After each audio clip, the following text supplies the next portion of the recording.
member of the men's track and field team. Mateius is a former Catamount Gap student. He is a rising junior. I had the opportunity to meet Mateius just honestly a little over a month ago. He was recommended by Glenda Hensley, and I've been able to speak with him several times now, and really excited that Mateius joined us today. So please help me welcome Mateius.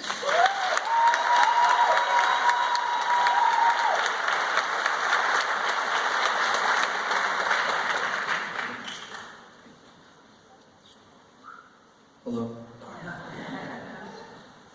So I was in the Catamount Gap about 2 years ago. So I was around when Tim was around, Tim Adams. So I want to give a round of applause just for Tim right now. Come on.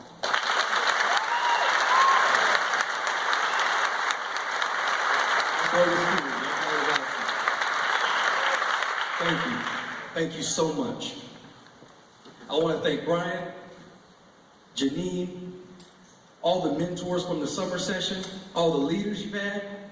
I want to thank every one of you for having me today. Secondly, congratulations to every single one of you. There was 74.0s. We didn't have that many back when I was in there. So one more round of applause, please. One more.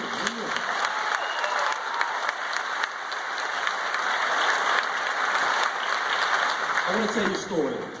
It's called Change of the Two Wolves. So there was a young Cherokee boy, right?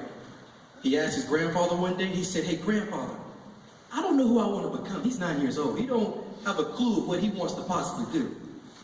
His grandpa smiled. He said, "Oh, you just pick the right wolf, you feed the right wolf, that's how you do it." "Grandpa, what are you talking about? You're getting ahead of yourself. Can you tell me the story, Grandpa?" Grandpa smiled. He took a step back. He said, "Between every individual, there's an internal battle between two wolves. You got a bad wolf and a good wolf. Now the bad wolf consists of arrogance, lying, cheating, disrespect. The good wolf, happiness, love, care, loyalty." Well, Grandpa, like, which one wins? Like, which one do I want to become? Grandpa smiled. He said, "Whichever wolf you feed. Whatever amount of energy you put forth towards becoming, basically who you want to become, that's the winner. You choose." Ladies and gentlemen, you choose who you want to become. And you think you haven't figured out, if you want to change, well, there's 3 elements I want to talk about today. The first one is positive living. The second one is commitment. And then lastly, the why. Now look, I don't expect you to remember all 3. It took me a while to get them all down in the first place. But I expect you to take one of them into the fall semester, ladies and gentlemen. Now, by the show of hands here, who here has seen positive growth since May? That could be your parents. Show your hands right now.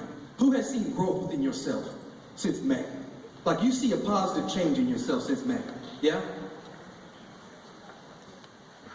That's positive living. Now, throughout life, you're going to have negative things thrown at you on a daily basis, trust me. But a part about positive living is you have to make good decisions that affect yourself and your community. The right decisions, ladies and gentlemen.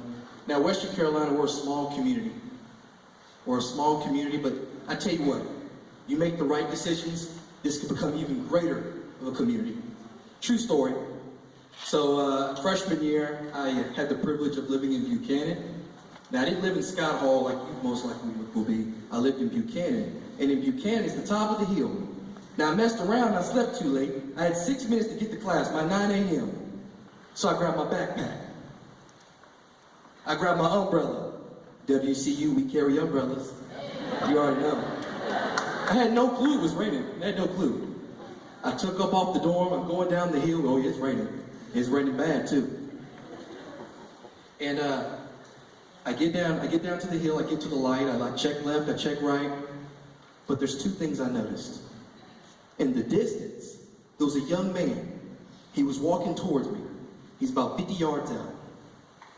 In his left hand, he had a duffel bag. On his backpack, that was on his back, it was packed. In his right hand, he had a Starbucks cup, Grande style, caramel ripple crunch. I know all about it. Now that individual was a little bit different than us. He had a birth defect on his left leg, so he walked a little different. It's a little slower pace. The second thing I noticed is he's soaking wet. I don't know what my man was thinking, honestly. Starbucks. But there were so many people that were walking past him, around him, people were walking through him. Ladies and gentlemen, positive living is called no hesitation. You don't hesitate in anything you do. If it's a good decision, you do it. That just happens. You don't think about it too long. I didn't hesitate. I hit the jog up to my man. I said, hey, look, take that duffel bag, throw it over your left shoulder, take my umbrella. Oh no, man, I'm not doing this right here. I said, take your duffel bag, throw it over your left shoulder, and take my umbrella. And he took it. And he said, thank you so much. I said, don't be getting that Starbucks wet no more. Don't be doing that to me now. They don't taste the same, trust me. So I took off to McKee. Some of y'all know, you students know where McKee's at. And I'm going up the steps. And my professor from my summer class was waiting at the top of the steps. He said, Mateius, did you just give him your umbrella? I said, yeah, I gave him my umbrella, but I also have your assignment too. You know I did it. I'm struggling, I did it. He said, why did you do that, Mateius? Like, aren't you wet? Duh. I told him, I said, so there was no hesitation. That was natural. That was something natural. Like, if you need help, that's gonna happen. I can wait, but I do have your assignment, because you know. Ladies and gentlemen, positive living is a choice, right? You have to make that choice. Sometimes that choice just happens. Well, in the long run, you make that decision. But once you make that decision, you have to commit. You have to commit. It's called the double C's. Commit to consistency. It's not a one-hit wonder. You don't do it once or do it when you feel it. If you're gonna do it, you're gonna win. Become a winner, okay? And do it consistently. Look, for those of you who work or, just experienced the summer semester, you know that individual who starts off at 110%? Like, they show up to class early, they show up to work early, they got their shirts tucked in, home, their hair's already done, they show up at 110. Like, they're giving it their all. But then somewhere along the lines, they think they have it figured out. And they drop to about 60% towards the end of the semester. We all have experienced it, or we know somebody, and that shouldn't be the case. One of my boys, I'm about to be a junior, so freshman year, everything happened freshman year. Freshman year, there were 4 exams, there were 4 grades in the class. So you got 4 opportunities to give it your all, right? My man passed the first 3 with flying colors. He did better than me. I was jealous and everything. But that last exam, he said, yo, Mateius, I have to show up on that final exam because I'm holding a B+. Like, that's all I need to pass the class. Like, mom's is proud of me already. Like, a B+ is okay. I don't know who he's talking to. It didn't even register. I said, wait, explain that again, bro. You talking too fast.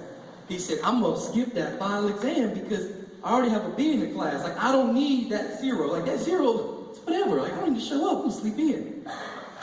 He said, how you feel about that?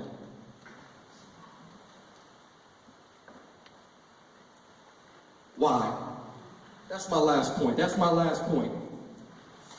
Did you forget why you got here? Did you forget about the reasons you're in college? Hold on. I don't think y'all realize where I come from. Like, I don't have the privilege. I don't have a B game. I was never given a C game. That's all I was given was an A game. If I go in at 110, I'm leaving at 120. You know what I'm saying? I didn't have that privilege. I don't know.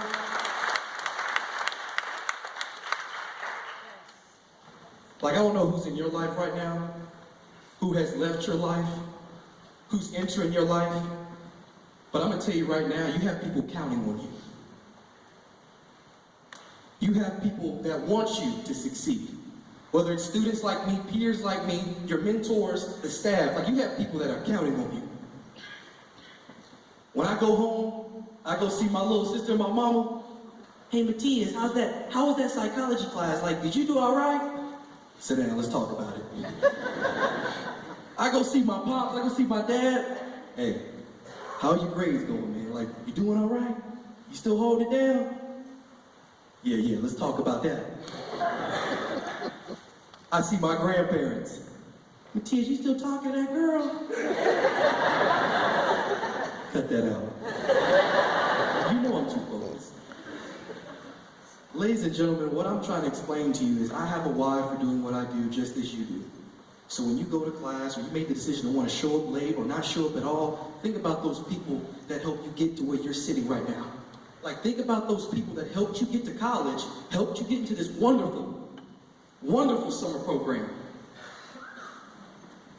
And think about your why for doing everything you do. You don't feel like getting up, remind yourself of who's got your back, okay? Who's got your back? I went over the 3 components. I talked about change and new beginnings. I talked about what? Positive living, commitment, and what was that last one? Wow. That's it. Those 3 components, you won't have to do all 3. Now, I feel like y'all gotta remember all 3. I had to remember them, so I need y'all to pick up at least 2 or 3 out of them, okay?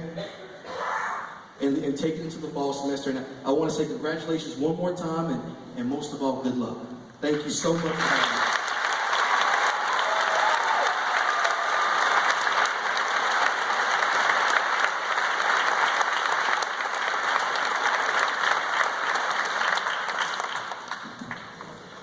Such energy. Thank you, Mateius. Really appreciate it.